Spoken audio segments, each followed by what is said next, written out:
Leitura comentada do livro Um Curso em Milagres, comigo, Luciana. Capítulo 6. As lições de amor. Seção 5. As lições do Espírito Santo. Parte C. Seja vigilante só a favor de Deus e do seu reino. Dissemos anteriormente que o Espírito Santo é avaliador e tem que ser. Ele separa o verdadeiro do falso em sua mente e te ensina a julgar cada pensamento que permite que entre em sua mente à luz do que Deus colocou lá. Qualquer coisa que esteja em desacordo com essa luz, ele retém para fortalecer o reino em ti. Então, o que ele está querendo dizer aqui? Que o Espírito Santo só é julgador, avaliador, no sentido de nos ajudar a compreender aquilo que é verdadeiro e aquilo que é falso que está na nossa mente. E ele nos ensina a julgar cada pensamento que a gente permitiu que entrasse na nossa mente. A gente julga esses pensamentos baseados na luz do que Deus colocou lá. Então, qualquer pensamento que esteja em acordo, ou seja, que esteja alinhado com essa luz de Deus, o Espírito Santo retém na nossa mente para fortalecer o reino em nós mesmos. O que está parcialmente de acordo com ela, ele aceita e purifica. Então, aquilo que não está tão desarmônico, tão contraditório com que é a vontade de Deus, ele até aceita o Espírito Santo, né, na nossa mente e purifica aquilo, porque aquilo lá não está tão desarmônico assim, tão contrário. Mas o que está inteiramente em desacordo, ele rejeita julgando contra. Então, esse é o julgamento que o Espírito Santo faz daquilo que pode ser mantido na nossa mente para que a gente permaneça e vivencie o reino de Deus aqui na Terra, ou aquilo que está mais ou menos ele aceita e purifica, e aquilo que está completamente em desacordo, ele rejeita, julgando contra aquilo. E é assim que o Espírito Santo mantém o reino perfeitamente consistente e perfeitamente unificado. Lembre-se, porém, de que o Espírito Santo rejeita, o ego aceita. Isso é assim porque eles estão em desacordo fundamental sobre todas as coisas, estando em desacordo fundamental em relação ao que você é, ao que cada um de nós somos, né? Então, essa voz do ego na minha cabeça e essa voz que fala por Deus, que é o Espírito Santo, eles têm interpretações completamente contraditórias daquilo que eu sou. O Espírito Santo me reconhece como um ser feito à imagem e semelhança de Deus, como um espírito que está aqui para experienciar uma vida plena, abundante, para viver literalmente o reino dos céus aqui na terra. Mas o ego, ele me entende, ele acha que eu sou e ele me faz acreditar que eu sou um sofredor, uma sofredora, uma pessoa que veio para passar muito sofrimento, para viver uma vida difícil, que eu tenho que buscar fora tudo aquilo que eu acho que me falta. Ou seja, eu sou uma pessoa imperfeita, me faltam muitas coisas, me falta amor, aí eu busco fora nos relacionamentos, me falta respeito por mim mesmo, aí eu fico buscando respeito através do reconhecimento, aí eu busco me aperfeiçoar cada vez mais profissionalmente, porque eu estou buscando tudo fora. Aí eu busco pessoas calmas, tranquilas, pacientes, mas eu vivo num estado de guerra aqui dentro do meu próprio ser. Então, gente, tudo fora é um reflexo realmente do que está dentro. Aí a gente escolhe em qual sistema de pensamento a gente vai acreditar. As crenças do ego em torno dessa questão crucial variam, e é por isso que ele promove diferentes estados de ânimo. O Espírito Santo nunca varia nesse ponto, e assim, o único estado de ânimo que ele engendra é a alegria. Então, se eu estiver me sentindo alegre, tranquila, em paz, eu estou ouvindo essa voz aliada a Deus, ao meu Criador, a essa fonte universal, que é a voz do Espírito Santo. Mas se eu estou sentindo conflito, dúvida, medo, culpa, qualquer coisa desarmônica, é porque eu estou desalinhada com a minha fonte e estou ouvindo a voz do ego na minha mente. Ele a protege, o Espírito Santo. O Espírito Santo protege a sua mente rejeitando tudo que não nutre a alegria. E assim, só Ele é capaz de te manter totalmente alegre.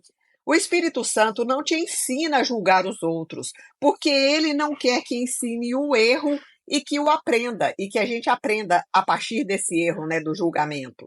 Dificilmente ele seria consistente em seu ensinamento se permitisse que você fortalecesse o que precisa aprender a evitar.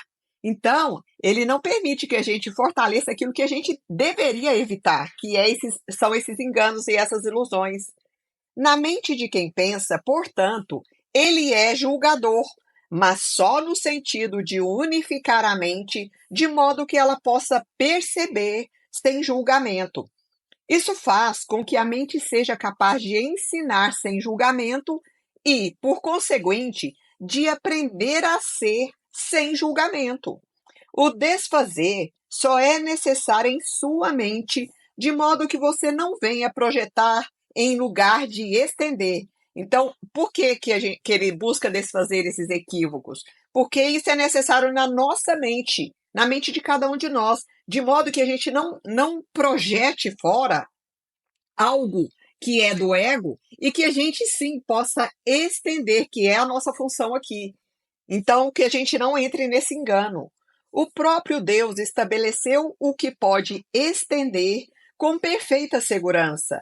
Assim sendo, a terceira lição do Espírito Santo é: seja vigilante só a favor de Deus e do seu reino, que é o reino de Deus, que é o nosso reino aqui, que é esse estado de consciência em que todos nós já deveríamos estar vivendo há muito tempo. Só retomando aqui, seja vigilante só a favor de Deus e do seu reino.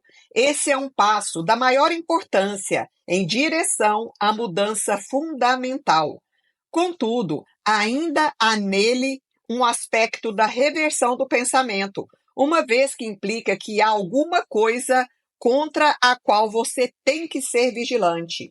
Avançou-se muito em relação à primeira lição, que é meramente o começo da reversão do pensamento, e também em relação à segunda lição, que é essencialmente a identificação do que é mais desejável.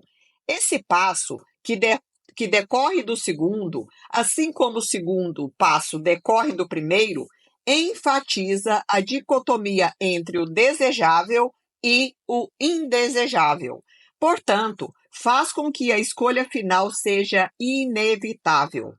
Enquanto o primeiro passo parece aumentar o conflito e o segundo passo pode ainda acarretar o conflito em certa medida, esse passo pede vigilância de forma consistente contra ele. E eu vou trazer aqui aquela frase de Jesus, né, que eu acho muito fundamental aqui, que se encaixa perfeitamente, que é orai e vigiai.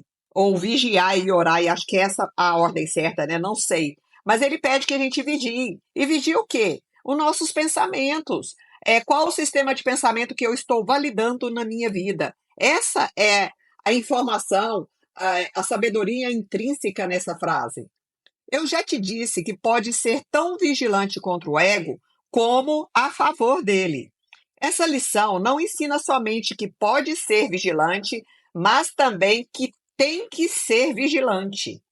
Não é só questão, eu posso ser, não. Tem que ser, gente. A nossa mudança fundamental desses enganos depende da nossa disciplina, da nossa vigilância permanente. A cada dia. Eu levanto, aí acontece alguma coisa que me deixa irritada. Seja vigilante, não entre no modo ativo, assim, de irritação. Volte a sua mente rapidamente. Outro exemplo, eu saí, encontrei uma amiga e ela começou a reclamar e eu também comecei a reclamar. Não caia nessa idealização aí de reclamar. Volte a sua mente para o estado, para a mentalidade certa. Então a gente tem que estar vigilante realmente o tempo inteiro. Não é uma coisa, não parece brincadeira, parece que, como assim duas vozes na minha mente? E tem. Nós temos que sair das ilusões, desse mundo de sonhos. É um sonho que, na verdade, só causa sofrimento. A gente está sonhando aqui de olhos abertos que tudo isso aqui que a gente vê é uma realidade. mas a gente tem que se voltar para a nossa essência mais divina, que é o nosso centro de poder. Aí eu vou continuar, vou ter que voltar um pouquinho. Essa lição não ensina somente que pode ser vigilante, mas que tem que ser vigilante. Ela não se preocupa com a ordem de dificuldades, mas com a prioridade clara que deve ser dada à vigilância. Então, prioriza a vigilância da sua mente. Vigie seus pensamentos. Não revide nada. Não julgue na sua mente. Não critique. Não tente humilhar ninguém, nada, nada, nada, gente. Nem a você mesmo, porque começa com a gente. Essa lição é inequívoca, no sentido de que ensina que é necessário não haver exceções, embora não negue que a tentação de fazer exceções vai ocorrer. Então, não existe pequenas exceções e grandes exceções, tudo é uma exceção. Assim, eu não posso abrir, consentir que nada me faça regredir no meu caminho de evoluir para essa mente certa, para agir de acordo com aquilo que eu tenho que fazer. Aqui, então, é feito um apelo à sua consciência, apesar do caos que a gente vive, do caos que está na nossa mente, né? No entanto, o caos e a consistência não podem coexistir por muito tempo, já que são mutuamente exclusivos. Um exclui o outro. Então, enquanto eu estou sendo consistente no meu caminho evolutivo, o caos tende a desaparecer gradativamente. E o contrário também é verdadeiro. Se eu engendro, se eu permito que a minha mente fique vivenciando esse caos mental, esse conflito mental o tempo inteiro, eu perco a minha consistência, que toda hora eu vou cair num tipo de afetação, vou me sentir afetado por algo. Olha quanto isso é importante. No entanto, o caos e a consistência não podem coexistir por muito tempo, já que são mutuamente exclusivos. Contudo, na medida em que você tem que estar vigilante contra alguma coisa, não está reconhecendo essa exclusividade mútua e ainda acredita que pode escolher uma coisa ou outra. Ao ensinar o que escolher, o Espírito Santo, em última instância, vai te ensinar que não precisa escolher de forma alguma. Olha só que lindo, basta que fiquemos vigilantes, que voltemos sempre para a nossa mentalidade de não atacar, de não ofender, de não entrar na raiva, de não entrar no medo, na culpa, de não julgar. Sempre que a gente tiver essa vigilância, esse estado de vigilância assim na mente, o resto entrega, porque o Espírito Santo vai nos conduzir da melhor forma possível. Então é isso que ele fala. De alguma forma, ele vai nos ensinar que a gente não precisa escolher, mas precisamos sim vigiar. Isso finalmente libertará a tua mente da escolha e a dirigirá para a criação dentro do reino.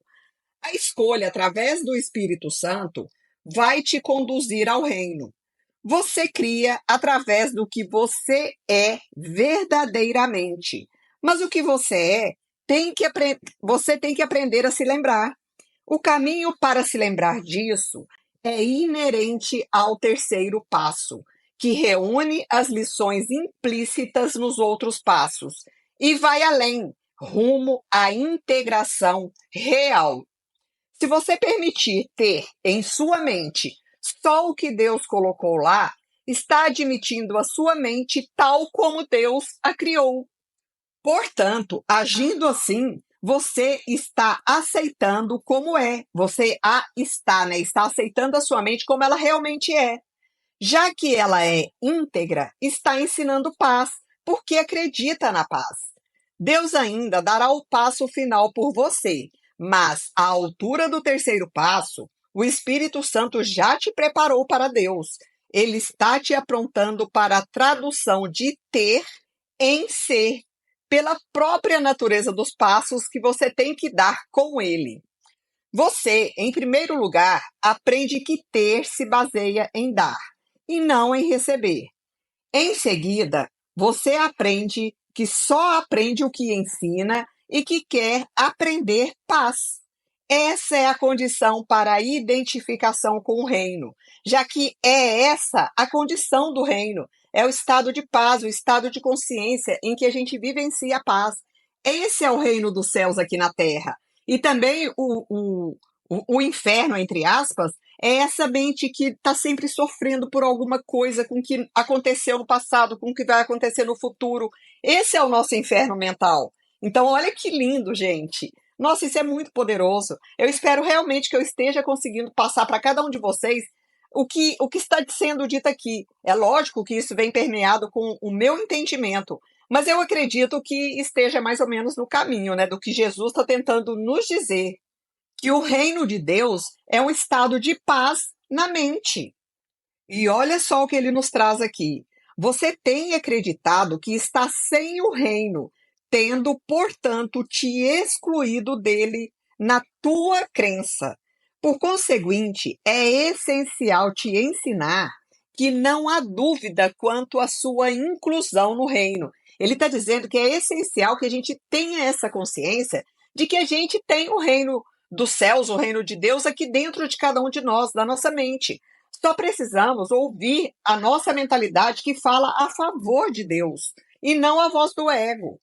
Repetindo, é essencial te ensinar que não há dúvida quanto à sua inclusão no reino e que a crença segundo a qual você não está incluído é a única coisa que tem que excluir. É muito lindo. A gente precisa excluir, na verdade, essa crença da nossa mente de que a gente não está no reino. Porque se eu acredito o contrário disso, que eu não estou, se eu acredito que eu realmente não estou, eu estou vivendo no inferno. Olha que coisa, gente. Exclua esse pensamento de que o reino não é para você, de que você não vai conseguir alcançar o reino nunca, porque ele já está em você. O terceiro passo é, então, para a proteção da sua mente, permitindo a você se identificar só com o centro, onde Deus colocou o altar a si mesmo. A si mesmo aqui com letra maiúscula, né? Então Deus está aqui, ele habita no nosso centro de poder, que é o nosso centro de força, que é o nosso coração. Quando a gente age pelo coração, quando ele é a nossa bússola aqui para agir na vida, aí a gente está agindo a partir desse altar sagrado onde Deus habita. Olha que lindo. Altares são crenças, mas Deus e as suas criações estão além da crença, porque estão além do questionamento. A voz por Deus só fala em favor da crença que está além do questionamento, que é a preparação para ser sem questionamento, para a gente ser aquilo que a gente é verdadeiramente. Enquanto a crença em Deus e em seu reino for assaltada por quaisquer dúvidas em sua mente, a sua realização perfeita não é evidente para você. É por isso que você tem que ser vigilante só a favor de Deus. O ego fala contra a sua criação, ou seja, o ego fala contra a criação de Deus e engendra, portanto, a dúvida. Não pode ir além da crença enquanto não acreditar inteiramente nessa possibilidade de que somos a expressão de Deus manifestada aqui. Ensinar a toda filiação sem exceção demonstra que você percebe a sua integridade e aprendeu que ela é unida, né, unificada. Agora tem que ser vigilante para manter em sua mente essa unicidade, porque se permitir a entrada da dúvida, perderá a consciência da integridade da mente e será incapaz de ensiná-la. A integridade do reino não depende da sua percepção, mas a sua consciência da sua integridade, sim, essa depende. É apenas a sua consciência que necessita de proteção, uma vez que aquilo que é não pode ser agredido. Entretanto, não pode ter um senso real do que você é enquanto estiver em dúvida quanto ao que é, ao que a gente é, né, ao que cada um de nós somos. É por isso que a vigilância é essencial. As dúvidas sobre o que é não devem entrar na sua mente, ou não poderá saber o que você é com certeza. A certeza é de Deus para você. A vigilância não é necessária para a verdade, mas é necessária contra as ilusões. A verdade é sem ilusões e, portanto, está dentro do reino. Tudo o que está fora do reino é ilusão. Quando jogou fora a verdade, você se viu como se estivesse sem o reino, fazendo outro reino que valorizou, que é o reino do ego, né? Você deixou de guardar o reino de Deus em sua mente e, assim, colocou parte da sua mente fora dele. O que fez aprisionou a sua vontade e te deu uma mente doente, que tem que ser curada. A sua vigilância contra essa doença é o caminho para curá-la. Uma vez que a sua mente está curada, ela irradia saúde e, através disso, ensina a cura. Isso te estabelece como um professor que ensina como eu. Olha que lindo isso, gente. Quando a gente cura a nossa mente, os nossos enganos, as nossas ilusões, as percepções equivocadas, nós nos colocamos, a partir disso, na posição também de professores de Deus, assim como o próprio Jesus. É lindo, né? A vigilância foi requerida de mim tanto quanto é requerida de você. E aqueles que escolhem ensinar a mesma coisa têm que estar de acordo com o que acreditam. O terceiro passo, então, é uma declaração do que quer acreditar. E isso implica em uma disponibilidade para abandonar tudo o mais. O Espírito Santo vai fazer com que você seja capaz de dar esse passo se você decidir segui-lo. A sua vigilância é o sinal de que quer que ele te guie. Então, quando a gente se mantém vigilante na nossa mente, dos pensamentos, para que direção estão nos levando, aí a gente está demonstrando para o Espírito Santo que quer realmente que ele nos guie. A vigilância, de fato, requer esforço, mas só até que você aprenda que o esforço em si é desnecessário. Porque depois que a gente aprendeu, a gente vai entregar rapidamente para o Espírito Santo. A gente sabe, vai ter a certeza de que funciona e que a gente vai ser bem direcionado, sim. Você despendeu grande esforço para preservar o que fez, porque não era verdadeiro. Portanto, agora tem que voltar o teu esforço contra isso. Ou seja, a gente gasta muita energia tentando provar que esse mundo é complicado mesmo, que a gente não tem jeito, que é difícil mudar. Nossa, o que eu faço? Nossa, é tão complicado, eu tenho que abrir mão de tanta coisa. Eu tenho que mudar meu estilo de enxergar a vida, as pessoas, eu tenho que me tornar um ser humano humilde. Então a gente acha que isso tudo é muito esforço para a gente dar conta. E aí, agora ele pede, agora você tem que voltar o seu esforço contra todos esses enganos que te impedem realmente de entregar e de viver uma vida plena aqui. Só assim é possível cancelar a necessidade do esforço e recorrer ao ser que você, ao mesmo tempo, tem e é. Ou seja, nós somos toda essa potencialidade do nosso ser integral, que é dessa força divina, e também somos a capacidade de fazer todas as transformações necessárias para que o nosso mundo externo, o nosso mundo interno, para que esse planeta se torne um lugar melhor, sim. Nós temos tudo e somos tudo, desde que a gente acredite nisso. Caso contrário, não, nós somos uma vítima fragilizada desse mundo absurdo. Simples assim. Esse reconhecimento é totalmente sem esforço, posto que já é verdadeiro e não necessita de proteção. Está na segurança perfeita de Deus. Portanto, a inclusão é total e a criação é sem limites. Porque quando a gente entrega, a gente tira todo esse fardo pesado que a gente acreditou que era verdadeiro, todo esse sofrimento da nossa vida, quando a gente pede ajuda para o Espírito Santo e a gente reconhece todas as nossas potencialidades, aí sim a gente começa a criar aqui na Terra, na nossa vida, sem limites, começa a criar ilimitadamente. E aí, gente, só Deus sabe o que cada um de nós é capaz de manifestar aqui. É muito lindo. Fim da leitura do livro-texto.